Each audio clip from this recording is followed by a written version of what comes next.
Subscribe कीजिए हमारे channel Sindhi रसोई को और क्लिक कीजिए इस बेल आइकॉन पे ताकि हमारी नई वीडियोस की नोटिफिकेशन आपको सबसे पहले मिले। और अगर ये वीडियो आपको पसंद आए तो इस थंब पे क्लिक करके इस वीडियो को लाइक जरूर कीजिए।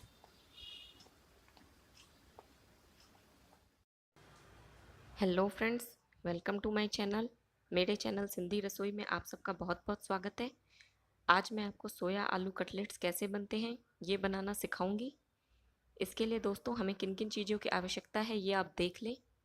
इसके लिए मैंने लिया है 2 मीडियम साइज़ उबले हुए आलू, 1 कप सोयाबीन का कीमा। ये इस तरीके का रहता है, ये बारीक सोयाबीन ही होती है। मार्केट में ये सोया ग्रैनुअल्स के नाम से आसानी से अवेलेबल रहता है। अगर आपको ये ना मिले तो आप सोयाबीन की वड़ियों का यूज़ भी कर सकते हो। 3 चम्मच भुना हुआ बेसन। बेसन को भूनने के लिए हमने बिना तेल के इसे कढ़ाई में डाल के इसे 2 मिनट के लिए भून लिया है। आधा छोटा चम्मच कस्तूरी मेथी, 1 छोटा प्याज बारीक कटा हुआ। कटलेट्स को फ्राई करने के लिए तेल, आधा छोटा चम्मच जीरा। मसालों में हमें चाहिए आधा छोटा चम्मच नमक, आधा छोटा चम्मच लाल मिर्च पाउडर, आधा छोटा चम्मच धनिया पाउडर, आधा छोटा चम्मच हल्दी पाउडर। चलिए अब हम इसे बनाना शुरू करते हैं।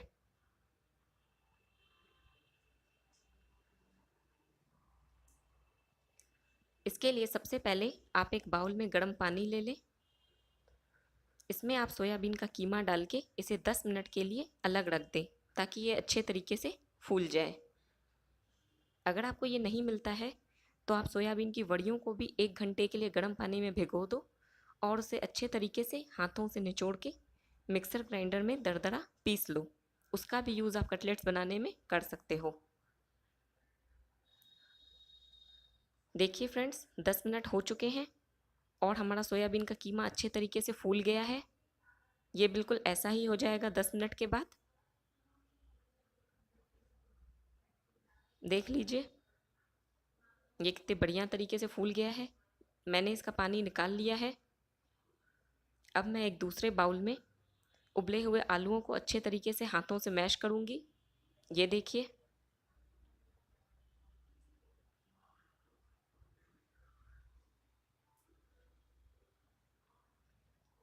इसी तरीके से आप अपने दोनों आलू को अच्छे तरीके से मैश कर लें जैसे कि यहाँ पे मैं कर रही हूँ।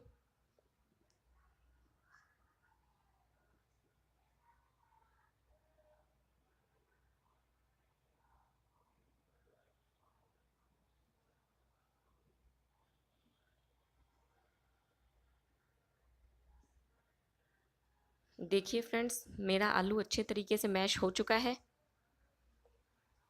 अब ये जो सोयाबीन का कीमा हमने भिगो के रखा था इसे हमें इसमें डालना है।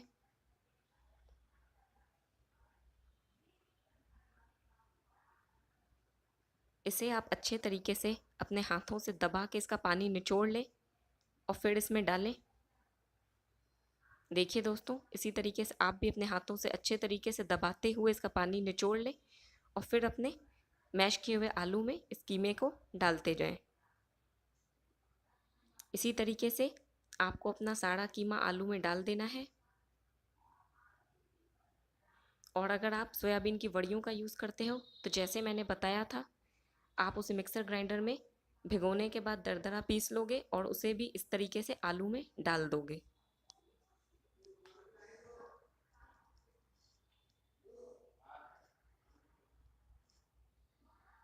देखिए दोस्तों, मैंने अपना कीमा अपने आलू में डाल दिया है। साथ ही मैंने एक कटी हुई हरी मिर्च डाली है। अब मैं इन सब चीज़ों को अच्छे तरीके से मिला लूँगी ताकि सभी चीज़ें एक साथ अच्छे तरीके से मिक्स हो जाए। ये देखिए दोस्तों, सभी चीज़ें आपस में अच्छे तरीके से मिल चुकी हैं।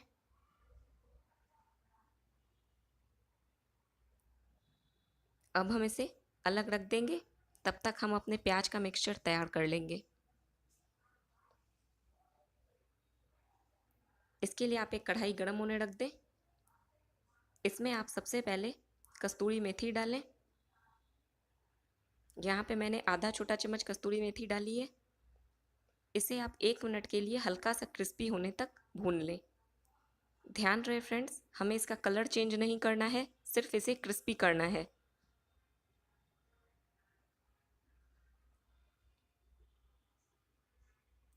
आप इसे हाथों से चेक कर लें। जब ये अच्छे तरीके से क्रश होने लगे, आप अपनी फ्लेम ऑफ कर दें।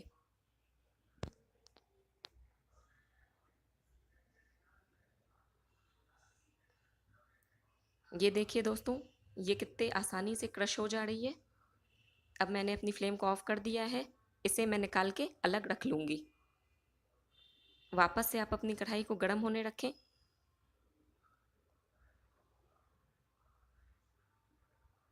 इसमें आप 1 बड़ा चम्मच तेल डालें।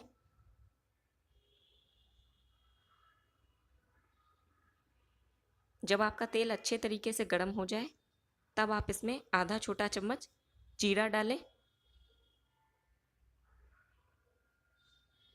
दोस्तों, मेरा तेल गर्म हो गया है। मैंने इसमें अपना जीरा डाल दिया है और मैं इसका कलर चेंज होने तक इसे भून लूँगी। ये देखिए दोस्तों, मेरे जीरे का कलर चेंज हो चुका है। अब मैं इसमें एक छोटा बारीक कटा हुआ प्याज डाल रही हूँ और इसे भी हमें 2 मिनट के लिए ही भूनना है। आपको इसे ज़्यादा नहीं भूनना, नहीं तो इसका क्रंचीनेस ख़त्म हो जाएगा और आपके कटलेट्स में टेस्ट नहीं आएगा।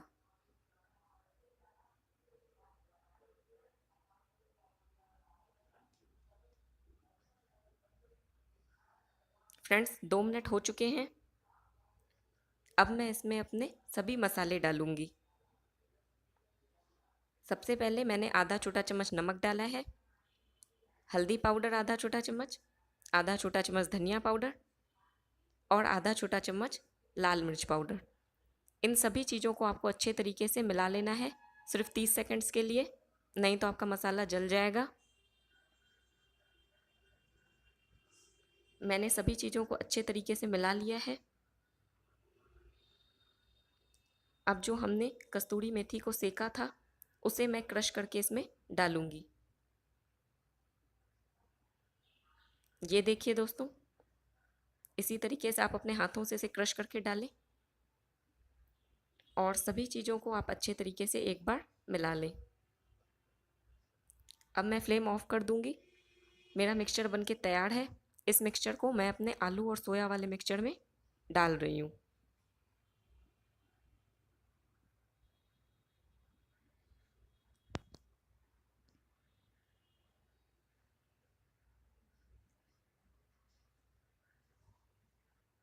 इसी के साथ दोस्तों, आप 3 चम्मच भुना हुआ बेसन डालें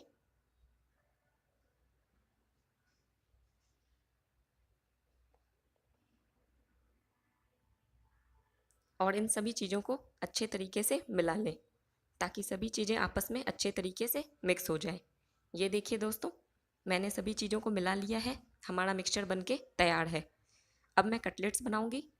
इसके लिए मैंने अपने हाथों पे थोड़ा सा तेल अप्लाई कर लिया है और मैंने तैयार मिक्सचर में से थोड़ा सा मिक्सचर लेके उसे अपने हाथों में गोल करके अपने इच्छा अनुसार शेप दी है।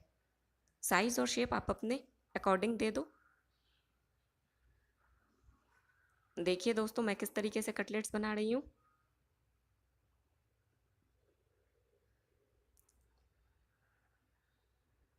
मैंने इसे ओवल शेप दी है। आपको जो भी शेप पसंद हो आप वो शेप दे सकते हो। मेरे कटलेट्स बनके तैयार हैं। अब मैं इन्हें शैलो फ्राई करूँगी। आप चाहो तो इसे डीप फ्राई भी कर सकते हो।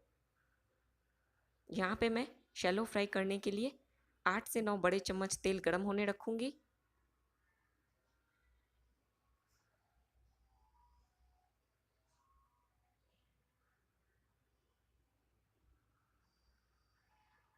देखिए दोस्तों, मेरा तेल अच्छे तरीके से गर्म हो चुका है।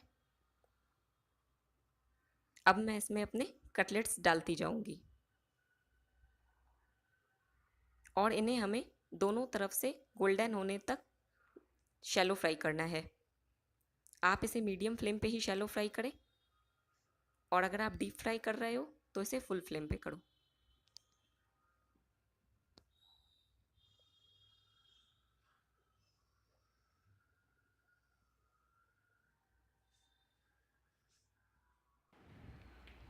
दोस्तों हमें इसे तुरंत नहीं पलटना, 2 मिनट के बाद इन्हें टर्न करना है। 2 मिनट हो चुके हैं और मैं इन्हें टर्न कर रही हूँ। देखिए दोस्तों, ये एक तरफ से कितने अच्छे तरीके से गोल्डन हो चुके हैं।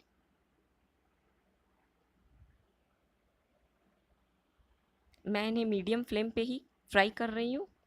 अगर आप डीप फ्राई करोगे तो आप फुल फ्लेम पे ही डीप फ्राई करना।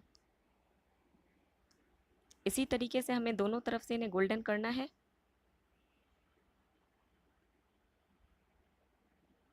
देखिए फ्रेंड्स, मेरे कटलेट्स दोनों तरफ से गोल्डन हो चुके हैं।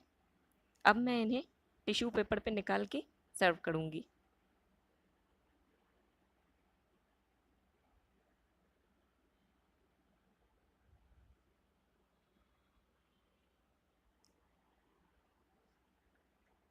फ्रेंड्स, मैंने अपने सभी कटलेट्स को निकाल लिया है और मैंने इसे प्याज के लच्छों के साथ और टोमेटो केचप के साथ सर्व किया है।